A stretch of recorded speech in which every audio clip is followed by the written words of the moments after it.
I got a question about plateauing. Whoa, me first. Now listen up. I need some information about this short to long stuff because I got records to break. Yeah, you saying I'm coming for you. But I haven't done a lot of training the last week because all of this talk of alternatives, you're messing with my mind.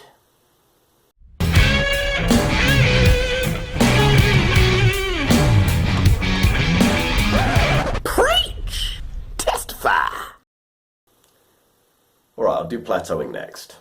Now, I called long to short endurance the old model, but if I was being accurate, I'd call it the traditional model. And being 2020, this model works. If you get the 100 to 400 meter Olympians to vote on which model works for them, there's no shock results. They go establishment every time. That's because they're the elite, and the elite are the establishment.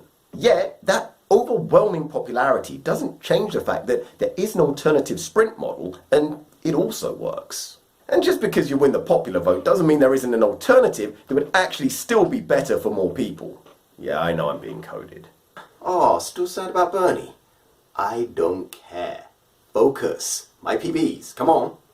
The traditional model focuses on building a base of training, a foundation, and then leveraging off that base to complete higher intensity work later in the season. The alternative model of sprint training focuses on maintaining the skills you developed last season and then improving on them for next season. Fitness is built, but it's specific fitness for sprinting rather than general fitness for doing your local Tough Mudder.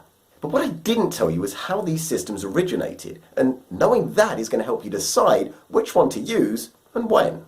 Again though, I'm not trying to be 100% historically accurate because, well, this isn't a history exam.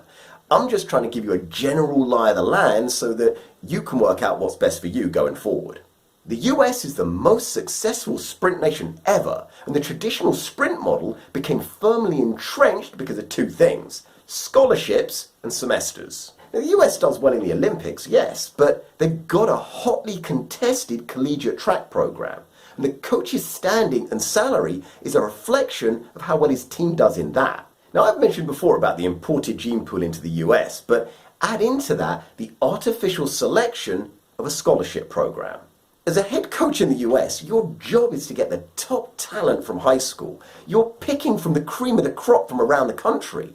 Your program's not designed to take the passingly interested 100-meter sprinter at 11.6 or the 400-meter runner doing 53 seconds and then turn them into a world beater. You don't recruit those guys. They just turn up and you don't get paid on their performance.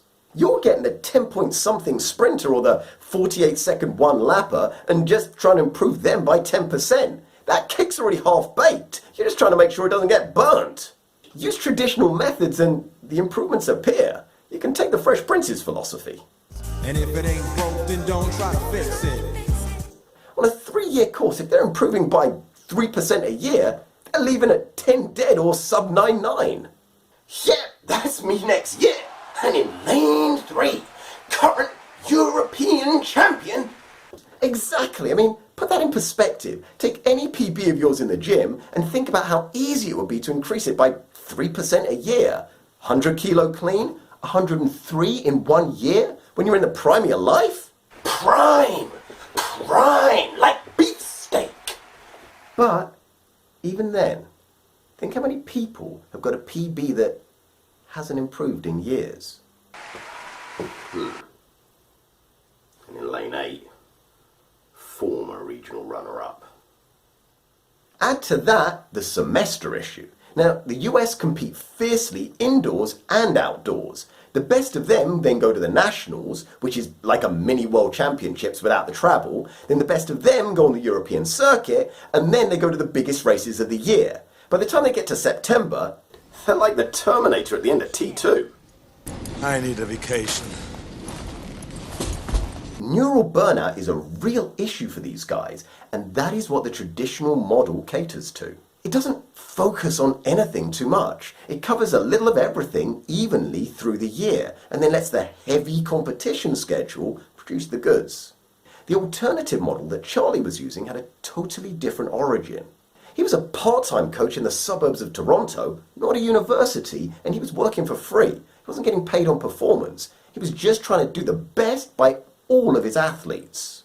And his catchment area wasn't Canada as a whole, it was driving or bus distance to the track. And he got them young when they hadn't been spotted and hadn't produced any real results, so they weren't the next hot property. They weren't on the radar. Now, yes, he had the same imported gene pool, but he didn't have the extra artificial selection of the university system. To him, every one of the athletes was vitally important because his motivations were different. They were basically his friends. You see, he didn't get the cream of the crop. He just got a crop. But personally, I think that meant he needed to be a better farmer. His system didn't revolve around winning a league or a conference. It wasn't based on recruiting talent and then just keeping them warm and then allowing the furnace of competition to forge them. He didn't have the competition schedule for that. His system was based around the idea that sprinting is a skill in itself that must be practiced in the absence of competition. You don't do a whole load of unrelated training and then hope that somehow magically that's going to turn you into a great sprinter come competition day. Sprinting is the training. And this makes sense to me because teams run quick without weights and periodized plans and special interval sessions and plyometrics. They compete regularly at school and the PBs come thick and fast throughout the season. No one talks about burnout. Now me, being me, I'd say that the traditional system is just an optical illusion for success. Just like millionaires are always attributing their financial success to hard work. Meanwhile, there are workers out there doing 18 back-breaking hours a day in a factory without toilet breaks. Hard work is not the differentiating factor.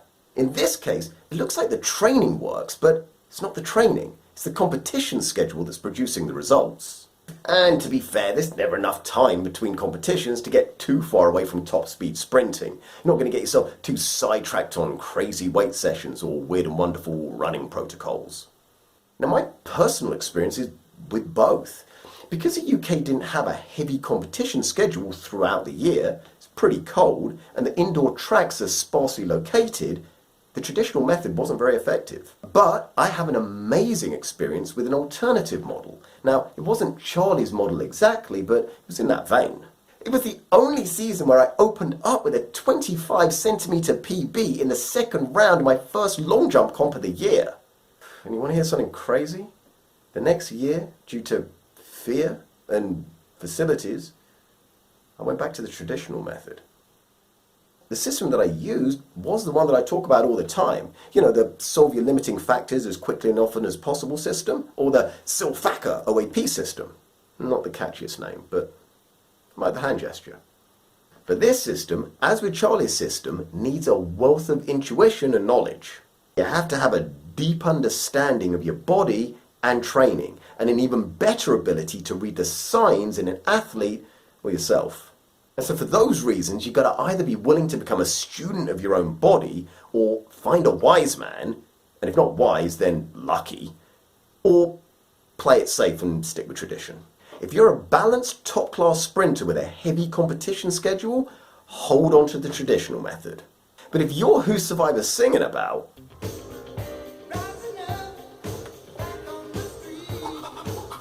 then a Silfacker OAP system is probably going to suit you better. And if you've got long periods with no competition, like 6 weeks plus, then consider the Charlie Francis method. But there are downsides in all of the paths. The traditional one goes wrong if you have imbalances, if you've got glaring weaknesses, or if you misassign your position on the spectrum. Listen, when I exercise, I need an exorcist, because there's a world record in here just waiting to get out. Now, spectrum sprint. And Charlie and the Silfacker OAP training system isn't something that you can just write on an Excel spreadsheet and then dish out for $40 a go, so there is that. Anyway, I do hope this helps. Bust me a thumbs up, because let me tell you something. Bustin' makes me feel good. Chat away in the comments bay, and if you like my vibe, please subscribe. Sit up.